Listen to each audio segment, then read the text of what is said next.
వద్దులే, కింద పడ్డే వద్దు.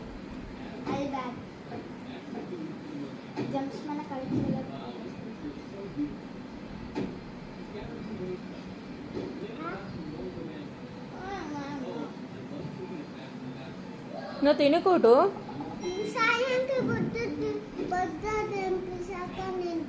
మొత్తం తినిపించాక నువ్వు తింటావా? అమ్మనే, ఎందుకే? అక్క తింటది కదా.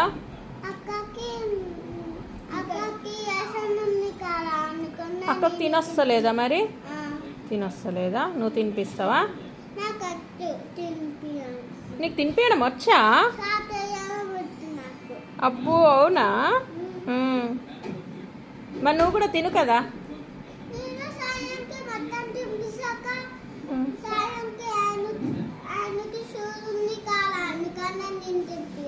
Okay okay, good girl.